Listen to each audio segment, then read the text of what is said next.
రుణమాఫీ గురించి చాలా 133 మంది మిస్ అయిన గురించి డైలీ అదే అడుగుతున్నారు. సార్ గారికి అదే మేము విజ్ఞప్తి చేస్తున్నాం. దాన్ని కొంచెం ఇంతకుముందు సీఎం గారి దృష్టికి, మంత్రి గారి దృష్టికి తీసుకెళ్ళారు కాబట్టి ఇప్పుడు దాన్ని కంపల్సరీ మళ్ళీ సుధా సారు కొట్లాడి తీసుకొస్తాడని మాకు నమ్మకం ఉంది. కానీ రైతులకు అదొక భరోసా అయితే మాకుంది. నెక్స్ట్గా మొన్న నటరాజన్ మీనాక్షి గారు ప్రకటన చేసిన విధంగా 65 సంవత్సరాలు దాటిన వాటికి పదవులు లేవనే విధంగా మన ఎమ్మెల్యే గారు డాక్టర్ వృత్తి కానీ తెలంగాణ ఉద్యమంలో కీలక పాత్ర పోషించినందువల్ల టీఆర్ఎస్ అప్పుడు టీఆర్ఎస్ ఇప్పుడు టీఆర్ఎస్ పార్టీ చేయలేని పనులు మరి భూపతి రెడ్డి గారు ఒకటి పూర్తి చేస్తున్నారు. మరి అదేవిధంగా ఇప్పుడు ఈ బైపాస్ రోడ్ చూసుకుంటే అప్పుడు కాంగ్రెస్ ప్రభుత్వంలో చేసింది అది 10 సంవత్సరాలు చట్టం మట్టిపోయినటువంటి ఆ ప్రభుత్వం ఇప్పుడు ఇంకా ఏం చేస్తారని చెప్పేసి మాట్లాడుతుంది. అదేవిధంగా ఇప్పుడు చిడవాలకోట రోడ్డు బైపాస్ ఆ రోడ్డు తల్లల రోడ్డు ప్రతిదీ ఏది చేసినా అప్పుడు చేసినా ఇప్పుడేం చేయలేరు. ఇవాళ భూపతి రెడ్డి గారి మీటింగ్ ఉందని చెప్పేసి అన్ని గులాబీ జెండలు ఎగరేసి రోజుల్లో వాళ్ళ మీటింగ్ నిన్న మొన్నడు అంటున్నాడు. వాళ్ళ భూపతి రెడ్డి అంటున్నాడంటే ఇక ఎగరెగరే పడుతున్నారు. మరి అవన్నీ వాళ్ళు ఏం చేయరు. ఎమ్మెల్యే గారని అంతర్దృష్టి కనబడుతుంది కాబట్టి సార్ సెంటర్ లైటింగ్ ఒకటి ఈ బ్రిడ్జిలో ఒకటి మాకు ఒక 6 నెలలలో మీరు చేయొచ్చు. పలు గ్రామాల అభివృద్ధి గురించి మన ఎమ్మెల్యే గారు వచ్చినందుకు చాలా కృతజ్ఞత. ఎక్కువ నిధులు తెచ్చి మా అన్ని గ్రామాలని చర్చామలం చేస్తున్నారు. అలాగే ముందు కూడా అన్ని రకాలుగా అన్నిటి మీద దృష్టి సారించి పనులు వేగంగా చేస్తారని కోరుకుంటున్నా. సార్ మా ఊరికి వచ్చేసరికి అంటే వాటర్ ప్రాబ్లం ఉంది సార్. బొట్టుమామిడి చెరువు ఆ నీళ్లు మాకు ఖచ్చితంగా కావాలా సార్. ఇక్కడ మాకు బండరాయి ఉండడం వల్ల బౌలు ఎన్ని వేసినా కానీ అది నీళ్లు స్వీట్ వాటర్ తప్పనిసరి మాకు కావాలా సార్ అది. అట్లాగే ఇంకొకటి మాది మారుమూల ప్రాంతం కాబట్టి ఇక్కడ మాకు ప్రభుత్వ కాలేజీ లేదు సార్. ఇది ఖచ్చితంగా ప్రతి ఒక్క యువకులు కోరుకుంటున్నారు సార్. మాకు త్వరలోనే ఈ కాలేజీ మాకు చేయాలని కోరుతున్నాం సార్. Thank you. మనకు ఒకటి బైపాస్ రోడ్డు కానీ ఇంకో బైపాస్ రోడ్డు కానీ ఇవన్నీ చాలా ఉన్నాయి సార్. మాకు కాంగ్రెస్ పార్టీ చేస్తుంది. మరి భూపతి రెడ్డి గారు మనకు అండగా ఉంటారు. మరి భూపతి రెడ్డి గారికి సహకరించాలని చెప్పేసి కోరుకుంటూ ముగిస్తున్నాను. పాండూరులోనికి వచ్చినటువంటి మన ప్రియతమ నాయకులు ఎమ్మెల్యే గారు భూపతి రెడ్డి గారికి, మరి మండల అధ్యక్షులు రవి గారి అన్ని ప్రపోజల్ పెట్టిండు. మాకు తెలిసినంత వరకు అయితే సిరికొండలో దాదాపు 30 సిరికొండ మండలానికి 30 కోట్లు ఉన్న సమస్యలు దొండవాళ్ళ సమస్య కానీ, ఇక్కడ సెంట్రల్ లైటింగ్ కానీ, మరి పొడిమాన్ చేతుల నుంచి వాటర్ కానీ తీసుకొచ్చే కార్యక్రమం చేస్తే మీ సేవ మేలు ఎవరు కూడా జన్మలు మర్చిపోరు. అందుకోసమని వీటి మీద దృష్టి పెట్టి ఈ కార్యక్రమాలు చేసినట్టయితే మీకు ఎల్లకాలం రుణపడి ఉంటామని తెలియజేస్తూ ఈ అవకాశం ఇచ్చినందుకు. ఇలా తెలంగాణ రాష్ట్రం కేసీఆర్ చేతిలో 10 సంవత్సరాలు బందీ అయి అప్పుల పాలైంది. అయినప్పటికీ కూడా కేసీఆర్ ఇచ్చినటువంటి ఏ సంక్షేమ పథకం కూడా ఆపకుండా గత కాంగ్రెస్ ప్రభుత్వాలు కొనసాగిస్తూ మళ్ళీ ఈరోజు 6 పథకాలని మనం కొనసాగిస్తున్నాం. కాబట్టి ఇవాళ నిజంగా మనకింత బాధ ఉన్నా అప్పులో ఉన్నా మరి రేవంత్ రెడ్డి గారు, మన ఎమ్మెల్యే గారు మన నియోజకవర్గం మీద చూస్తున్నటువంటి ప్రేమ మనం అందరం కూడా మర్చిపోలేనిది. మరి మొన్న ఆర్ఎంబీ రోడ్ల విషయంలో వస్తే పెద్ద మొత్తంలో కూడా మన ఎమ్మెల్యే గారే మనకు రావడం జరిగింది. ముఖ్యంగా ఈ సిరికొండ మండలానికి కూడా ఈరోజు ఈ బైపాస్కు మరియు మనం గత 10 సంవత్సరాలు మన కాంగ్రెస్ గవర్నమెంటే అప్పుడు ఇచ్చింది ఏది చిన్నవాళ్ళు బైపాస్ రోడ్. మళ్ళీ తర్వాత 10, 11, 12 సంవత్సరాల తర్వాత ఆ రోడ్డుకు మళ్ళీ మోక్షం లభించింది. మరి ఇక్కడ మోడల్ స్కూల్ ఉండే పిల్లలు పోతారు, చాలా ఇబ్బంది అయింది. చిన్నవాళ్ళు అటు వెళ్ళే మరి ఎమ్మెల్యే గారికి మొన్ననే మనం చెప్తే మరి 80 లక్షలతోని ఆ రోడ్డును శాంక్షన్ చేయడం నిజంగా సార్ మేమందరం కూడా ఈ సిరికొండ మండలం తరఫున మీకు ప్రత్యేక ధన్యవాదాలు చెప్తున్నాం సార్. మరి అదేవిధంగా ఇక్కడ రైతులు కొంతమంది అడిగారు. ఆ సిరికొండ అంగడి బాధ నుండి ఆర్ఎంపీ రోడ్ కొండాపూర్ సిరికొండ మన కొండాపూర్ కామారెడ్డి వెళ్ళే దాంట్లో మాకు ఏదైనా ఇక్కడ బస్సులు కానీ మన ఇట్లా వస్తాయి, ఏదైనా ఇబ్బంది అవుతుందంటే ఎమ్మెల్యే గారికి చెప్తే మొన్న ఒక 6 months కింద చెప్తే దానికి కూడా దగ్గరుండి పట్టుబట్టి మరి 1,60,00,000 చేపించారు సార్. దానికి కూడా మీకు మేము ధన్యవాదాలు గారికి, మరి దేగం సాయన గారికి, లింగారెడ్డి గారికి, అదేవిధంగా రామరెడ్డి గారు ఉన్నారు, ఇంకా మన రాజారెడ్డి గారు, బాలరాజు గారు, పెద్దలు భాస్కర్, అందరూ కూడా మన మాజీ జడ్పీటీసీ మోహన్ సింగ్ గారు, యూత్ కాంగ్రెస్ గారు ఉన్నారు కాబట్టి నేను చెప్తా ఉన్నాను. పెద్దవాళ్ళ ఓట్లో 48,44,000, పోత్నూరులో 18,20,000, కొండూరులో 60,40,000, సిరికొండలో 4,89,00,000, చిన్నవాళ్ళగొట్లో 26 లక్షలు, నర్సింగ్పల్లిలో 25 లక్షలు, నేవనందిలో 2,31,00,000, రావుట్లలో 50 లక్షలు, జంగిలూరు తండలో 38 లక్షలు, జగదంబ తండలో 34 లక్షలు, మొత్తం 10,23,00,000 రూపాయల అభివృద్ధి పనులకి వాళ్ళు మేము శంకుస్థాపన చేసుకొని పోతా ఉన్నాం. వీళ్ళ మధ్యలో ఉన్నాం మనం. సో ఈ సందర్భంగా మీకు అందరూ కూడా తెలుసు, గతంలో ఇక్కడ నుండి ప్రాతినిధ్యం వహించినటువంటి వ్యక్తులు 3 సార్లు 4 సార్లు ఎమ్మెల్యే ఉన్నా కానీ మరి ఇలా మన నియోజకవర్గంలో అత్యంత వెనుకబడిన ప్రాంతం ఏదైనా ఉన్నదంటే సిరికొండ మండలం. మరి ఎందుకు అభివృద్ధి కాలేదు అంటే ఇక మీరే ఆలోచించాలి. మరి వాళ్ళ చిత్తశుద్ధి ఏంది, వాళ్ళ యొక్క తపన ఏంది, వాళ్ళు ఏం చేయదలుచుకున్నారు కూడా గ్రామానికి పోవడం జరిగింది. అక్కడ మొత్తం అన్ని గుడిసెలే, ఒక స్కూల్ లేదు, ఒక బ్యాంక్ లేదు, ఒక హాస్పిటల్ లేదు. సో ఆ విధంగా సిరికొండ చూసి ఎక్కడ పోయినా రోడ్లు ఖరాబ్ అయినాయి, మరి ఎక్కడ పోయినా ఇవే సమస్యలతో ఉన్నాయి. మరి వల్ల నేను ఆ రోజు ఎన్నికల కంటే ముందు మీ దగ్గరకు వచ్చి ఎన్నికలకు ముందు నేను చెప్పినాను, నన్ను గెలిపియండి, తప్పకుండా మనం సిరికొండ మండలాన్ని నేను ప్రత్యేకమైన అభిమానంతో ప్రత్యేకమైన గౌరవంతో ఇక్కడ, ఎందుకంటే ఇక్కడ చాలా ప్రేమగల్లో ఇక్కడ నేను సిరికొండకి ఎప్పుడు వచ్చినా ఇక్కడ మరి నాకు దొరికినటువంటి ప్రేమ అభిమానం కానీ ఎప్పుడు కూడా ఇక్కడ వస్తే ఇక్కడ భోజనం చేయకుండా పోలేదు. నేను ఏదో ఒక గ్రామం అంటే చాలా మంచి వ్యక్తులు, ప్రేమగల్లోళ్ళు, అన్నం పెట్టేటోళ్ళు, నిజాయితీ పరులు, కష్టంగా చేసుకొని పని చేసుకుని నలుగురికి భోజనం పెట్టేటోళ్ళు. కాబట్టి మరి ఎందుకో ఈ ప్రత్యేకంగా నా ఈ మండలానికి మాకు ప్రత్యేకమైన అనుబంధం ఏర్పడ్డది.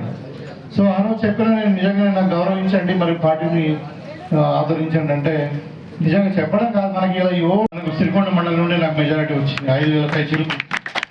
అది మీరు చూపించినటువంటి ఆదరణ, దీవెనలు. కాబట్టి ఇవాళ మనం సిరికొండ మండలాన్ని అన్ని రంగాలలో అభివృద్ధి చేసుకుందామనే ఉద్దేశంతో ముందుకు పోతా ఉన్నాం. ఇవాళ మీరు చూడవచ్చు 3 విడతలు అంటే నాకు తెలిసి దగ్గర ఒక 40 కోట్ల వరకు మనం ఈ మధ్యనే మనం శాంక్షన్ చేసుకున్నాం, అంటే ఫౌండేషన్ చేసుకున్నాం. ఇంకా కావాల్సిన పనులు కూడా చాలా ఉన్నాయి, ఇంతకుముందు కూడా మనం 1 year నుండి చేస్తూనే ఉన్నాం. అయితే ఇక్కడ ఈ ముఖ్యంగా సిరికొండ మండల హెడ్ క్వార్టర్, మరి దీన్ని పెద్దగా డబుల్ 4 track రోడ్ చేసి దీన్ని సెంట్రల్ లైటింగ్ చేయాలని కోరినప్పుడు మేము అది హైమాలో కూడా పెట్టడం జరిగింది. ఇప్పుడు మనం ప్రపోజల్ పంపించినప్పుడు మనం అక్కడ మన స్కూల్ ఉంది కదా, స్కూల్ సత్యస్కూల్ స్కూల్ నుండి కొండాపూర్ రోడ్ వరకు, తర్వాత ఇక్కడ మన మార్కెట్ నుండి మన ఊరవుతుంది అక్కడ మొత్తం మీద 3 కిలోమీటర్లు వస్తుంది. 3 కిలోమీటర్లు కూడా మనము 4 track రోడ్ పెట్టి డబుల్ అంటే సెంట్రల్ లైటింగ్ వరకు పక్క డ్రైన్స్ ఇవన్నీ కూడా మనం ప్రపోజల్ పెట్టడం జరిగింది. అదేవిధంగా అక్కడ వాగు మీద బ్రిడ్జ్ కూడా పెట్టడం జరిగింది. అంటే మనము అంటే ఆలోచిస్తూ ఉన్నాం ఈ ప్రాంతాన్ని అభివృద్ధి చేయాలని. ఇవాళ మీకు తెలుసు ప్రభుత్వం యొక్క ఆలోచన విధానం. సో డెఫినెట్గా సిరికొండ మండలము అన్ని మండలాల కంటే ప్రత్యేకంగా శ్రద్ధ తీసుకొని ఇక్కడికి ఎక్కువ ఫండ్స్ తీసుకొచ్చి ఈ ప్రాంతాన్ని అభివృద్ధి చేసే బాధ్యత నాది అని చెప్పి సందర్భంగా తెలియదు. గతంలో 10 సంవత్సరాలు పరిపాలించారు. తెలంగాణ ఉద్యమంలో నేను కూడా పనిచేసినాను. ఆ రోజు ఏం చెప్పినాము, మన నీళ్లు మనకే, మన ఉద్యోగాలు మనకే, మన నిధులు మనకే అన్నాం. తర్వాత తెలంగాణ వచ్చింది, కాంగ్రెస్ పుణ్యమాని, సోనియా గాంధీ పుణ్యమాని తెలంగాణ వచ్చిన తర్వాత 10 సంవత్సరాలు పరిపాలించినటువంటి వాళ్ళు ఎక్కడ కూడా మనకు నీళ్లు రాలేదు. సిరికొండ ఎక్కడ చూసినా బోర్వెల్సే, ఎక్కడ చూసినా చెక్ డ్యాములు కావాలంటున్నారు, ఇంకేం కావాలంటే ఒక గుంట కూడా నీళ్లు రాలేదు.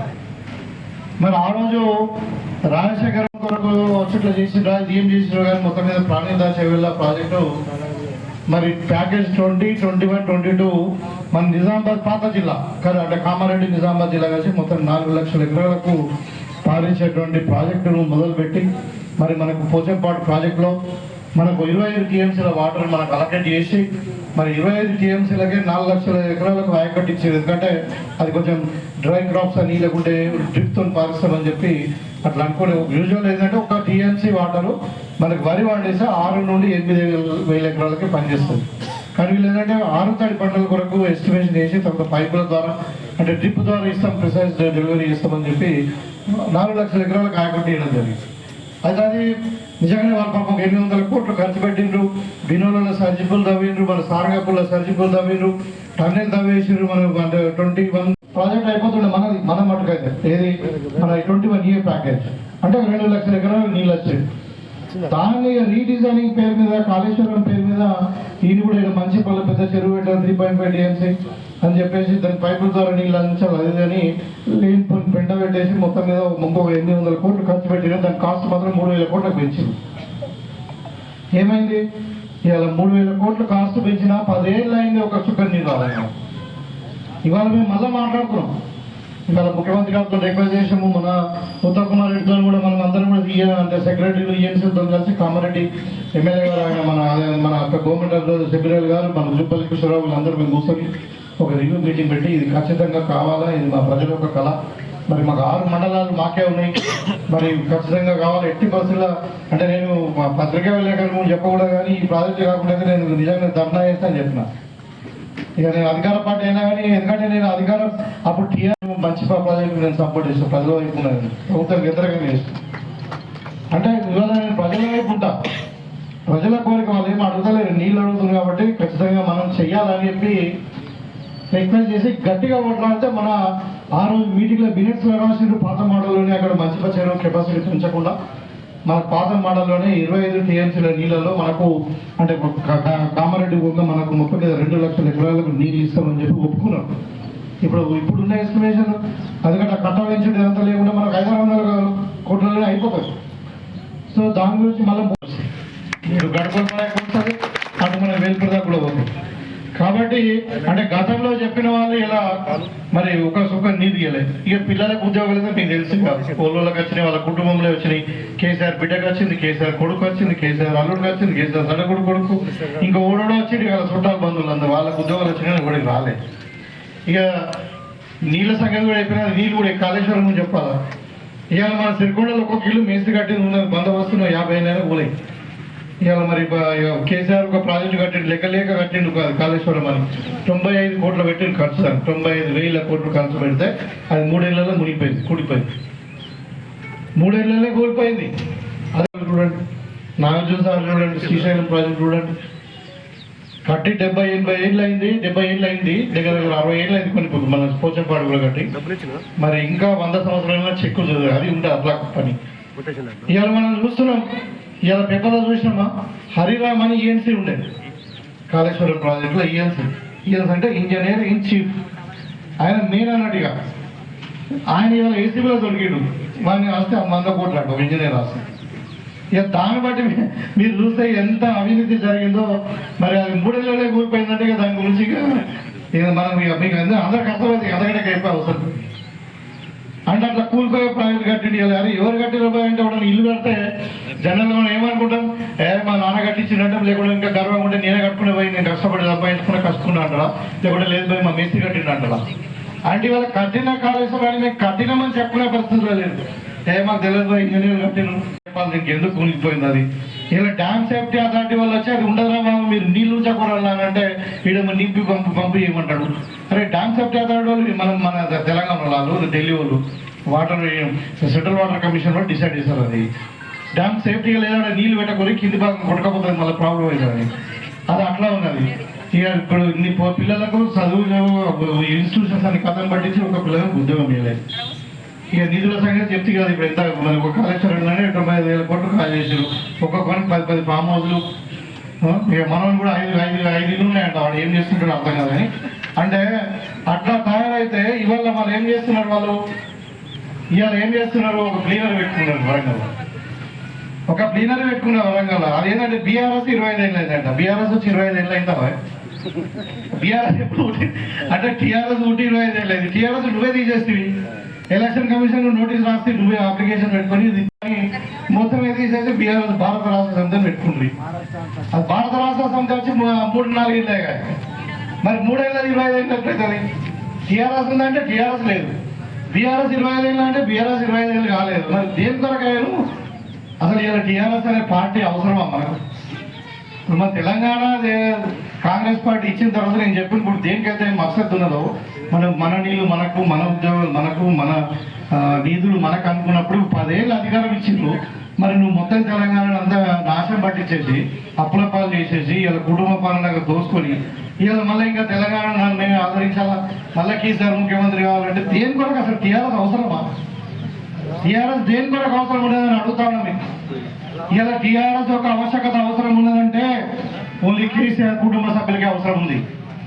కవిత కావాలి, తెల్లారి ఎంపీ కావాలన్నా ఎమ్మెల్యే కావాలని అది ఎమ్మెల్యేగా ఎంపీగా ఓడిపోతే మళ్ళీ నా పదవి ఇచ్చింది. ఇవాళ కేసీఆర్ కుటుంబం బతకడానికి, రాజకీయంగా బతకడానికి టీఆర్ఎస్ అవసరం ఉన్నది. తెలంగాణ ప్రజలు టీఆర్ఎస్ కోరుకుంటారు. టీఆర్ఎస్ ఇవాళ తెలంగాణ ప్రజలకు అవసరం లేదు, అది మునిగిపోయిన పడవ. మరి మునిగిపోయిందని ఇంట్లో అంటున్నారంటే కుట్రలు అంతా ఉన్నారు. ఎమ్మెల్యేలతో మాతో మీతో చెప్తున్నారు ఏంటంటే వాడు రియల్ ఎస్టేట్ వ్యాపారులు అంట, మరి హైదరాబాద్లో రియల్ ఎస్టేట్ పడిపోయింది, మాకు నష్టం అవుతున్నది, మరి మేము పైసలు ఇస్తాం కాంగ్రెస్ వల్ల మోనుడి ప్రభుత్వం నడగొట్టమని చెప్తున్నాడు. ఇవా నీ ఎట్లాగో ప్రజలు బుద్ధి చెప్పారు, తీసి పండకపోతే నువ్వు పోయి ఫామ్ హౌస్లో అన్నావు, నీ బిడ్డ జైలుకు పోయింది. ఇక డ్రామారావు సంగతి అయితే మీకు తెలుసుగా. అంటే ఇవన్నీ ఉంటే ఇంకా పోయి కుట్రలని ప్రజలతో ఎన్నుకున్నటువంటి కాంగ్రెస్ పార్టీని గద్దెదిస్తామంటే ఏమన్నట్టు? ప్రజలు ఓట్లు వేయాలి, మాకు 65 సీట్లు ఇచ్చిర్రా, అబ్జర్వేట్ మెజార్టీ ఇచ్చినా లేదా? మరి ఎట్లా కొనబడతారు? 10 ఏళ్ళ అధికారంలో ఉన్నటువంటి టీఆర్ఎస్ పార్టీలే అట్లా మా ప్రభుత్వాన్ని కూలగొట్టాలని అంటే మరి ఎంతవరకు నైతికం? అది నువ్వు ఒక ప్రతిపక్ష పార్టీ నాయకుడు కాలే, ఫామ్ హౌస్లో ఉన్నావు, సెక్రటరీ కూడా అని ముఖ్యమంత్రి కూడా ఉన్నాడు, అవే చరిత్రలో చెప్పండి. ఇక మళ్ళీ ఇలా ప్రతిపక్ష నాయకుడు ఉన్నాడు, నెలకు 4 లక్షలు తీసుకుంటాడు. మాకంటే ఎక్కువ ఉంటుంది వాళ్ళకు, ఎమ్మెల్యేల కంటే ప్రతిపక్ష నాయకుడు అంటే క్యాబినెట్ హోదా ఉంటుంది, వాళ్ళకి 4.5-5 లక్షల రూపాయలు జీతం వస్తుంది. అర్థమైందా? ఇలా ఫామ్ హౌస్లో అంటున్నాడు, అసెంబ్లీకి రాడు. ఇక ఆయన మాట్లాడుతున్నాడు ప్రభుత్వాన్ని కూడా కొట్టాలని.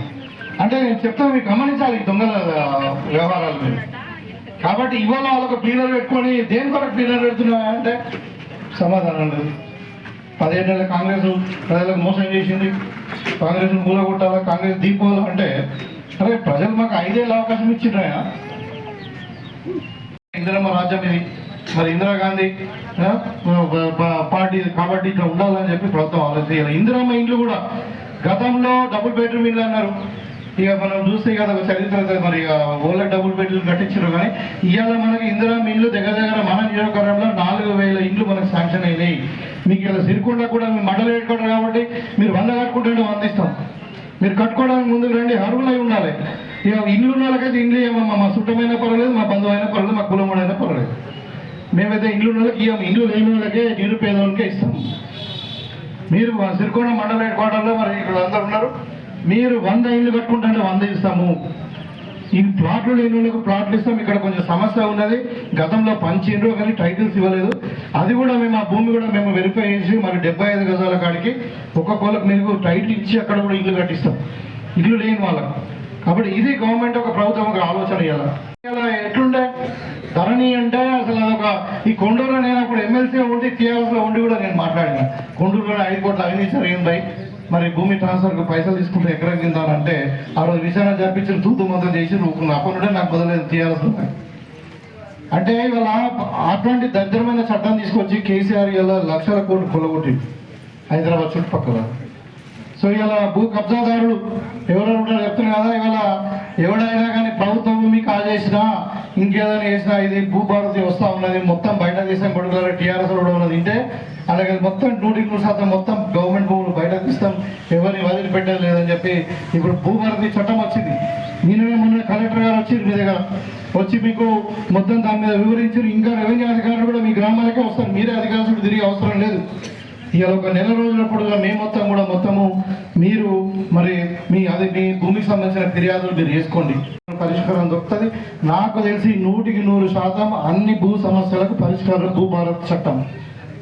అది మేము అసెంబ్లీలో పాస్ చేయడం, నేను ఎమ్మెల్యేగా ఉండడం నిజంగా నా అదృష్టం, అంత గొప్ప చట్టం అది. ఎందుకంటే చాలా డీటెయిల్గా చదివింటాను కదా, స్టడీ చేసి కొత్త ఆర్ఓఆర్ చట్టం ఎట్లా ఉంటాయో బాగుంటుందని. ఇలా మన సిరికొండ మండలంలో తాండాలు ఎక్కువ ఉన్నాయి. కాంగ్రెస్ టైంలో మనము అందరికీ పట్టాలు ఇచ్చినాం. ఇప్పుడు పట్టాలు మళ్ళీ గుంజుకొని కొత్త పాస్బుక్లు ఇస్తలేరు. ఆ సమస్య, పోటీ భూముల సమస్య కూడా భూభారతిలో తీరుతుంది. తప్పకుండా మన సిరికొండలో ఉన్నటువంటి అన్ని గ్రామాలలో, అప్పుడు నేనే తిరిగి అన్ని గ్రామం తిరిగి ఎవరెవరికి ఎంత భూమి ఉన్నది, అసలు ఎవరికి పట్టాలు రాలేదు. ఇవాళ మీకు భూభారతి చట్టం కింద తప్పకుండా ఎవరికైతే పాత భూములు పట్టాలు ఉన్నాయో అవన్నీ కూడా మీకు మళ్ళీ రీసర్వే వేయించి పట్టాలు ఇప్పిస్తాం. దాంట్లో ఏం అనుమానం లేదు. కాబట్టి కాంగ్రెస్ పార్టీ ఆలోచన మీరు అర్థం చేసుకోండి. ఇవాళ యువకులకు కూడా ఇలా చదువుకున్న పిల్లలకు ఉద్యోగాలు వస్తాయని చెప్పారు. ఉద్యోగం చెప్పారు. ఇలా మేము వచ్చినాక 15 నెలలనే 55,000 మంది ఉద్యోగాలు ఇచ్చినాం. మళ్ళీ ఎస్సీ కేటగిరీ చేయబట్టి కొంచెం